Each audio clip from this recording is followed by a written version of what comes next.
Are you in an industry where since COVID you've noticed a big drop in quality control, contamination of parts, quality of parts going down? I want you to come and comment on this video and tell us about some of the issues you're having in your industry since COVID and some of the quality control issues you guys are seeing. So the other day when we were talking about the body shop car, we pointed out how the glass was not properly prepared and there was still a bunch of contamination on it that caused bond failure. So we're going to talk a little bit more about that today, and I want to demonstrate this. We actually just had a car show back up that we didn't do quite good enough job on the outside of the glass getting some of the contamination off.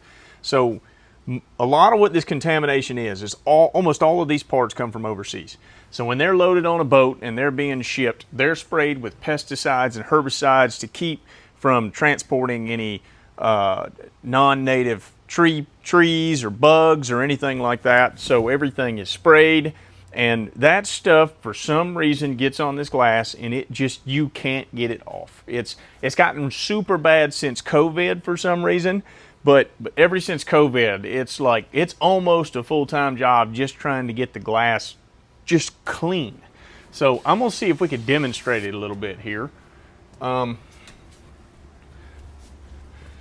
So, like right through here, I got one spot that's staying streaky. I don't know, can you pick that up on the camera, Tony? Mm-hmm. Yeah, that spot that's staying streaky, that's a contamination. So every time this windshield starts to rain outside, and you've got your wipers running, that spot's gonna stand out unless we get it taken care of right now. But, let me see. The outside of this windshield's not terrible. We already cleaned this thing once. So we're going to turn around to the other side, look at the frit band. Now the frit band is the most important part because that's the part that glues the windshield down in the car, and contaminations on it that'll ruin your day. So let's just look at the bottom here, and you can see, we're going to turn some lights off right quick. All right, when I start doing this, see there's fingerprints popping out. There's where we laid it on the stand earlier. You see, anywhere that the glass doesn't look like it's almost absorbing the water or the glass cleaner, but rather the glass cleaner looks like it's floating on the surface. So you can see tape residue right here. Now if you get it completely dry, I mean, it looks pretty clean, but there's contaminations that are embedded inside of this frit. So we're gonna do a little preparation on this thing. Open a new box so I ain't gonna walk back and forth around for paper towels. I know somebody's gonna hate on my paper towels, but man, I've tried everything. These work the best. I don't care what any of you guys say. That 1 or 2 ply wipe all stuff, that stuff's junk. It works good for a polish to make sure you get your streaks off, but you can't do any real good cleaning with it in my opinion. So we keep SRP contamination removal products on the shelf just because we find that it works the best when trying to get some of this deep contamination off.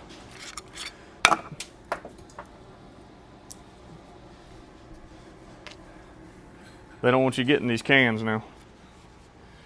Okay, so we're going to put this one right here is Velocity 007B industrial contamination remover. Depending on what kind of contamination I see popping up, it depends on which one I start with. We got our A product here, which is environmental contamination remover. That works real good with water spots and stuff like that. I find that the industrial stuff works better for any sort of embedded contamination like this. So I'll go, now they say you're only supposed to wipe this in one direction, but if I'm gonna go like this 37,000 times, it's just not time effective. It's not very proficient. So we're gonna go rub it back and forth, get a good clean, and our final pass, we'll start with a fresh paper, like a fresh side, and then we'll go one direction. But as far as getting it all broke up for the first time, I like to go back and forth. So We'll do it all the way in this third visor area, all the way around. A lot of times when I'm running over it, you can see the first pass, you can still see the contaminants popping up. And then when I make the second pass, going back and forth, it's coming right off. So let's go with the fresh side. See, I'm still getting some stuff off of this thing. See, it's still coming. That was the first time going around. So you can see just how much this frit will embed into this frit. Okay. So let's just see what happens. I like to go real light with the glass cleaner. It makes it easier. All right, so see, it's still, like the glass cleaner is not at all, it looks like it's just floating on the surface. Doesn't look like it's gotten it very clean. So this is one that I would consider hyper-contaminated. And we're starting to see a bunch of this stuff.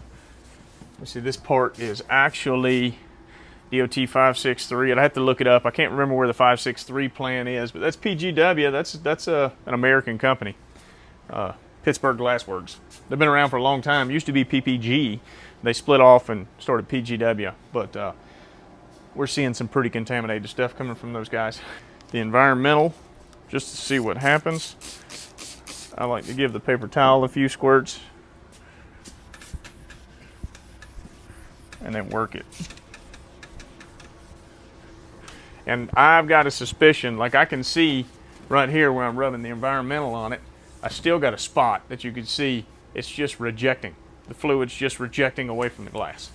So I don't think any of the contamination removers that we have on the shelf currently are actually gonna remove all the contamination. I think we're gonna have to get a little bit more aggressive here.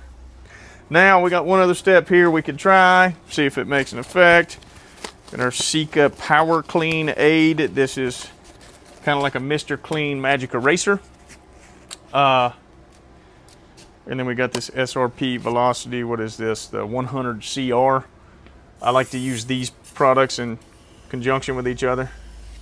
So, and like right here, I can see it fish-eyeing in spots. See fingerprints everywhere. So my first cleaners, like even though they took contamination off, it's still got fingerprints all in this thing. This thing is just holding this contamination. And you can't put adhesive or primer over top of that contamination because it will reject. So.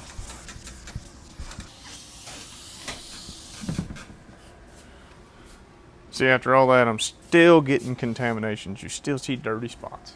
See that the surface of the glass, it doesn't look like the fluid that I put on it is floating or suspended on the surface. Like you got a little spot here and through here, it looks like it's rejecting away from the surface. But to me, it starts to get clean when you can see the fluid actually, like the surface looks wet and not like it's got like Rain-X on it. It's not beading up on it. I can still see handprints. I mean, like I've used all the stages of cleaner right here. Sometimes you got to put something a little abrasive on it. Stuff like this works sometimes. A little Harbor Freight buff pad, some cleaner.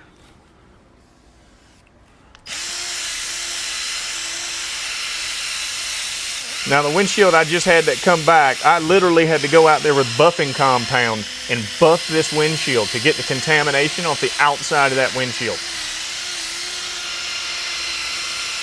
It's a super humid day today, so everything's really standing out outside. We got some rain and stuff. The first time I had to do this specific method here, I had to do it about COVID. I never had contamination as bad as I had right around COVID, where I had to put a buffing pad on something to get to remove the stuff off. I mean, acetone and everything. I've tried it all, and it will not pull these chemicals that are sprayed on this glass off. Finally, that is better. It's still got some contamination, but you can see I'm actually having to dry the product, and it's not beading like it was. So now that I got the bulk of that contamination off that was stuck to the surface that I couldn't even break through to prep the surface of the glass. Now I'm going to come back and run through my chemicals one more time. Majority of what we do is prepping parts. Prepping parts and prepping cars for it to go in properly. Prep is the most time-consuming and important part of our job. Like on this part, the urethane bead runs where this dotted line is, and then right here where this dotted line is. So when you see me now that I got most of this finished, and I'm focusing on just the dotted line area, that's because that is where the actual urethane or the glue for to hold the windshield in is gonna go. So that is the most important part to be prepped.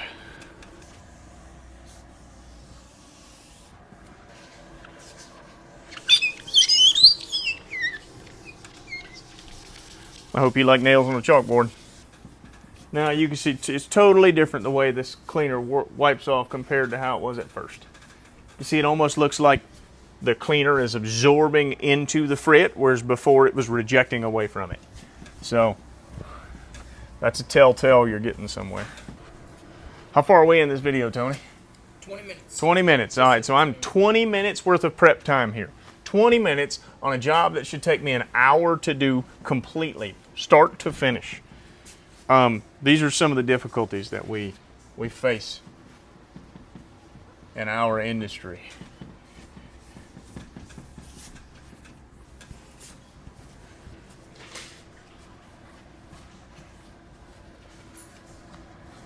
So now all I did too was prep the frit band area of this part. I didn't even get all the contamination off the transparent part of this glass. So by the time it's said and done, I'm gonna be half hour into this project trying to get the part clean, because this part was so contaminated, and we see this pretty regularly. We get a couple of them a day. And it doesn't matter which manufacturer it is. It doesn't matter if it's coming from Fuego, Pilkington, not wholesale, they're a distributor, but Pilkington, Fuego, PGW, XYZ. It doesn't matter. Man, it's a gamble of whether they're coming in discontaminated or not. If we can help you out at all, shoot us a call at 843-379-7222. If you're another glass shop, need a little bit of advice, shoot us a call. I can help you out. Thanks, guys.